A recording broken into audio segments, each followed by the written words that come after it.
wanda ke diddiga ta hukumomi daban-daban na bankin duniya na unicef da sauransu sun nuna cewa akwai yara sama da miliyan 20 wanda ya kamata a ce suna zuwa makaranta amma ba su zuwa makaranta.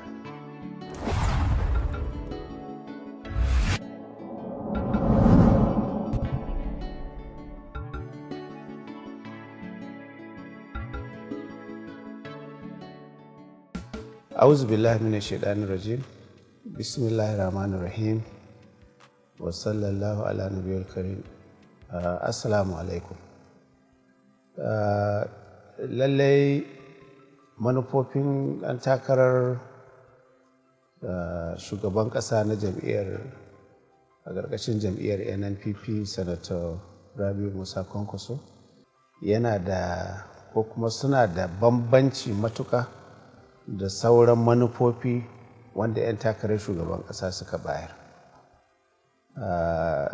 Saboda abubuwan da ya gabatar wanda suka shafi rayuwar al'umma ne ga baki ɗaya, sannan kuma suka shafi tsaron dukiyoyi da rayukan al'umma. Saɓanin waɗanda su suka gabatar magana ce wadda duka an riga an saba yinta.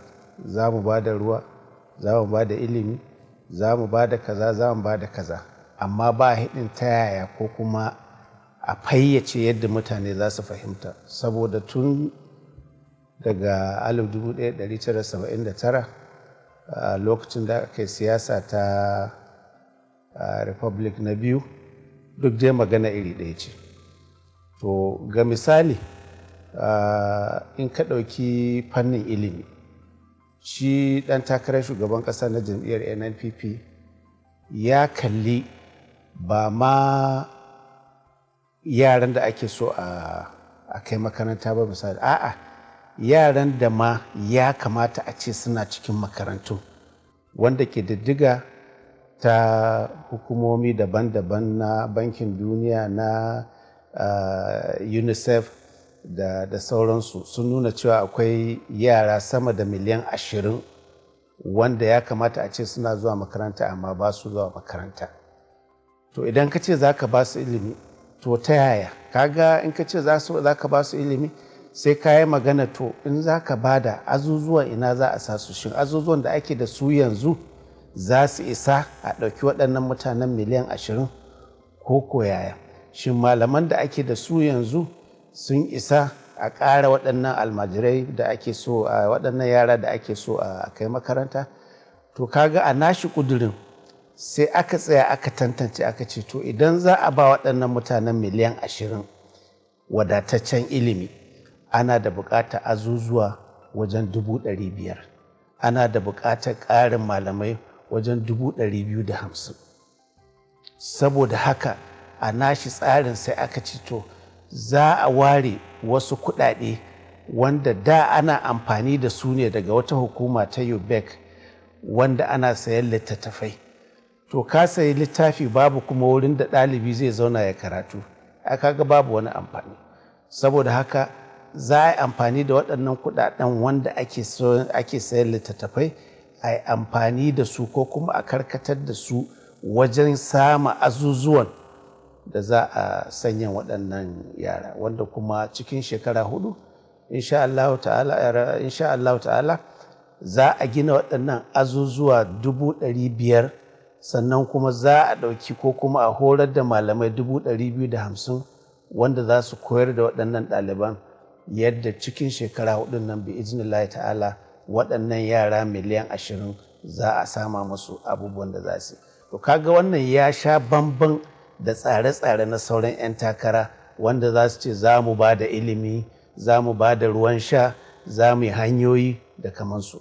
In ka ɗauki ko misali aikin hanyoyi a cikin tsarin ɗan takarar jam'iyyar NNPP, shi abin da ya ce za a gayyato kamar yadda ake a sauran ƙasashen duniya masu hannun jari su zo su gina hanyoyin nan ba tare da gwamnati ta sa kuɗinta ba, amma za ta ba su damar da za su gina hanyoyin nan kuma ta ba su damar yadda za su mayar da kuɗaɗensu da suka gina wannan hanyoyi, so that abinda kuɗaɗen da a ce gwamnati za ta yi amfani da su wajen gina wannan hanyoyi za a iya amfani da su wajen sama ma al'umma da talaka abubuwan more rayuwa.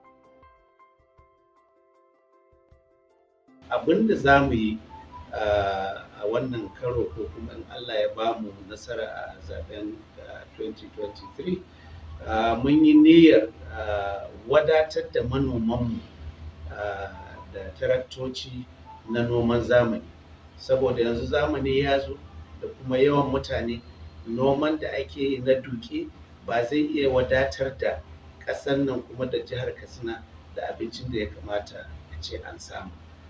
Saboda haka kuma abubuwa na tsaro sun sa kusan duk shanun noma na huɗa an sace su, saboda haka mutane ba su ma da shanun da za su yi huɗa.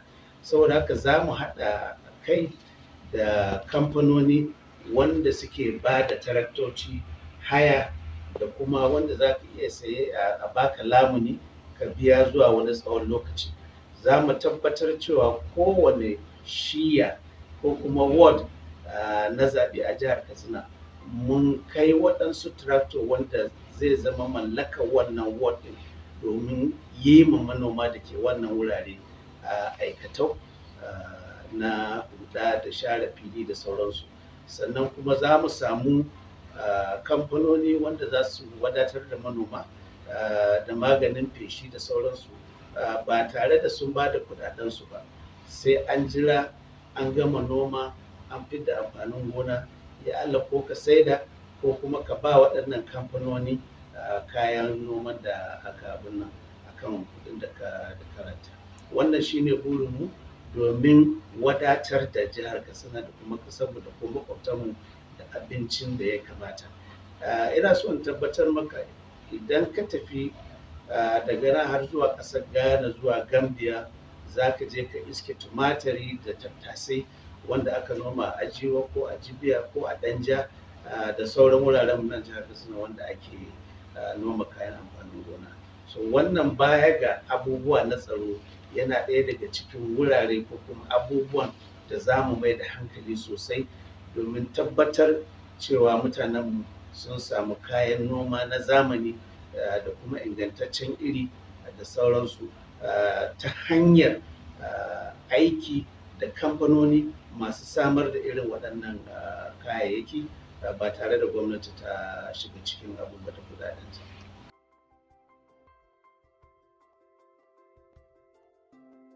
Yanzu an kai wani halin ha'ula'i wanda mutane na yi imani wannan karan za su duba kuma za su kalli cancanta sannan su yi zaɓensu.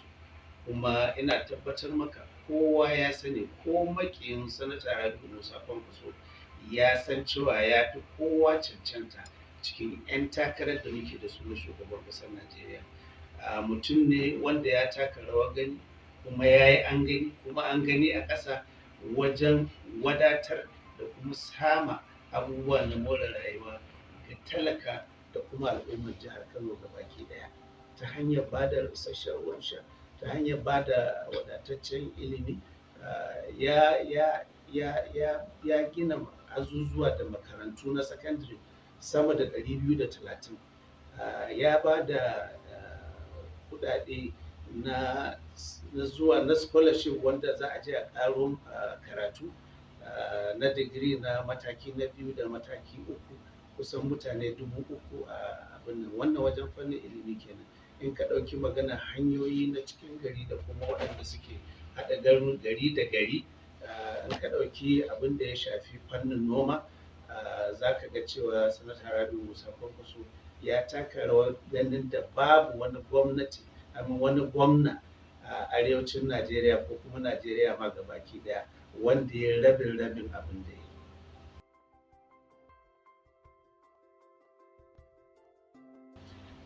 To wannan abun ba wai ma sai mun hau mulki ba. Ni kaina ina da wata gidauniya wanda tun lokacin da aka fara samun waɗannan matsaloli na tsaro, tana tallafa ma 'yan gudun hijira da abincin ci da kuma sutura da sauran abubuwa dai na more rayuwa shekaru da yawa. Kuma ba a daɗe ba wannan gidauniya ta ware naira miliyan 50 wanda mai ɗaki na ita ke tafiyar da wannan domin sama ma 'yan gudun hijira abubuwa na more rayuwa. An kuma riga an fara wannan aiki a tuni, wannan ya fi wata 6 kenan ana wannan abu. Sannan mu kuma idan Allah ya sa mun kafa gwamnati a jihar Katsina, za mu yi ministry ta musamman wadda za mu kira ta ministry ta rehabilitation, reconciliation and rehabilitation, reconstruction and reconciliation.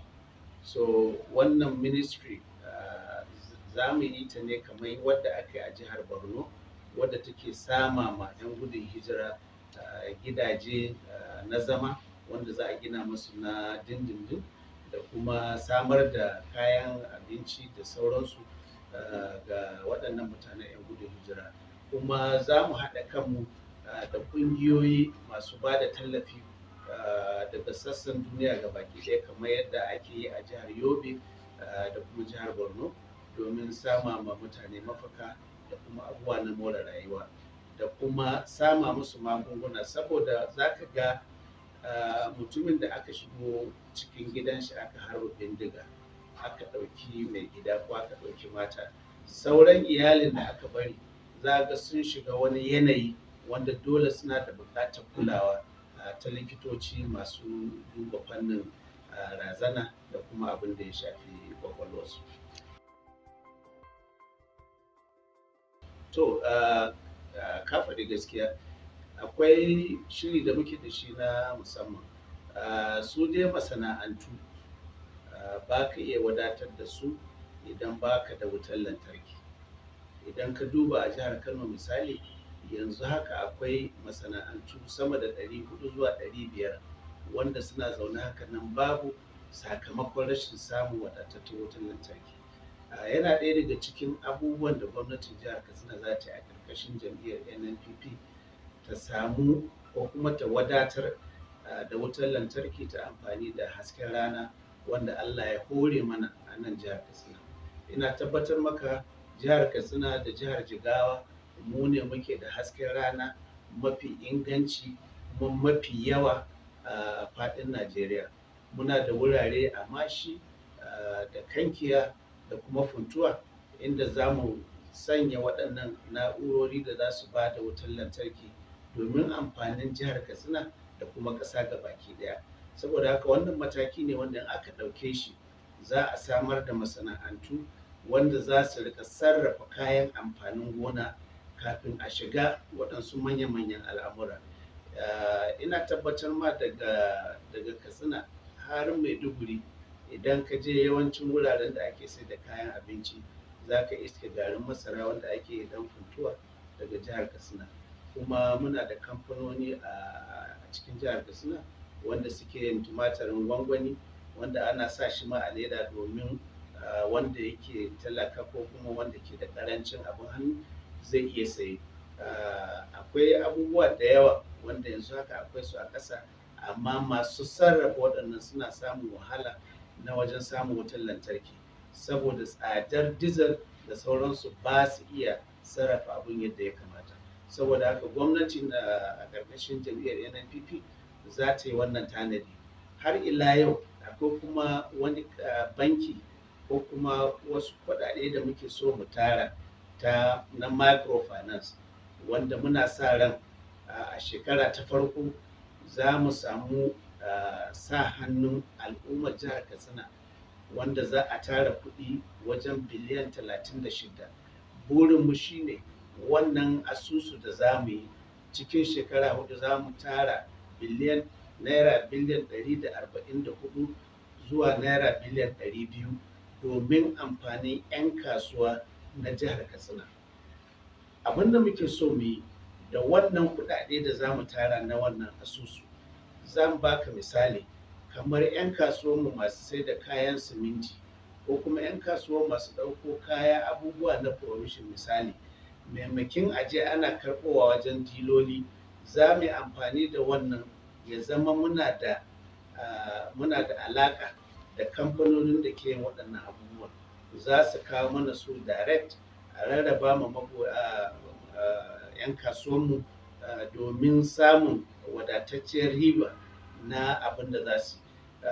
Ma'ana abin da muke so mu yi, za mu yi irin abin da gwamnatin Arewa ta yi zamanin Sardauna, wanda ita take tsaya ma 'yan kasuwa wajen sama masu kuɗaɗe wanda za su je su yi harkokinsu na kasuwanci su zo su biya. Mun yi imani idan muka tara waɗannan kuɗaɗe za su amfane mu, su amfani manyan 'yan kasuwanmu da ma ƙananan su wajen yin abin da ya kamata. Wannan shine zai jaza samari da matasa wanda za a sa a hanya wajen koyon sana'o'i, su ma su samu hanyoyin da za su samu jari domin su riƙe kawunansu kuma su taimaki iyayensu. To, alhamdulillahi wannan zaɓe da za a yi na shekara ta 2023 ya sha bamban da zaɓukan da ake yi a baya. Na farko, mutane za su kalli cancanta, saboda matsalolin da aka samu. An yi ma talaka bazata a Najeriya. Ba wanda ya taɓa tunanin cewa harkokin tsaro za su taɓarɓare har ya kai ga mutane ba su iya bacci da idanunsu guda biyu. Wannan abu shi zai sa mutane su yi zaɓe na cancanta. Na biyu kuma, zaɓen ma kanshi ya sha bamban ko kuma zai sha bamban da sauran zaɓuka da aka yi a baya. Zaɓuka da aka yi a baya, hanyoyi da yawa suna nan wanda ake bi ana aringizon ƙuri'a.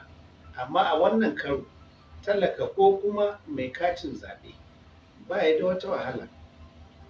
Ba a iya amfani da katin wani a ba wani ya je jefa ƙuri'a, saboda wannan na'urar da za a kawo sai ta tantance zanen da ke akan yatsun kowane mai kati, kuma sai ta tantance fuskar shi. Saboda haka idan ma an karɓi katin an je an ba wani, ko da ya je inda za a yi zaɓen, wannan na'ura ba za ta karɓe shi ba, kuma ba za ta sanya shi cikin jadawalin wanda suka jefa ƙuri'a haka ba. Saboda haka wannan duk magudin da ake a baya, wannan na'ura da za a kawo ba yadda za a yi wani magudi a wannan zaɓen da za a yi na 2023. Saboda haka talaka da mai kati yana da dama, zai tafi ba bugu ba zagi, ba wani abu, zai je mazaɓar shi ya je ya zaɓi abin da yake so ko kuma yake gani su ne za su zo su yi masa aikin da zai samu rayuwar shi ta canza, kuma ya samu zama cikin kwanciyar hankali da lumana, babu wani tashin hankali, babu turabbabi. Saboda haka ina kira ga al'ummar jihar Katsina da su tabbatar cewa sun fito sun yi zaɓensu, kuma su sani cewa magudi da murɗiya da ake yi a baya ba a iya yin murɗiya akan abin da suka zaɓa. Saboda haka wanda duk suka zaɓa, in Allah ya duniya dan manzo, shine zai tabbata a matsayin wanda suka zaɓa. Ina godiya Excellency. Masu kallon mu, kamar yadda kuka gani, hira kenan kuka kalla tsakaninmu da ɗan takarar gwamnan jihar Katsina, Excellency Injiniya Nura Khalil. Da fatan kun ji daɗin kasancewa da wannan hira. A madadin shugaban tashar Kwankwaso Reporters TV, Comrade Abdullahi Gali Basab, Suleiman Ibrahim Dawakin Tofa, Amir Abdullahi Kima da na gabatar nake cewa sai wani lokaci.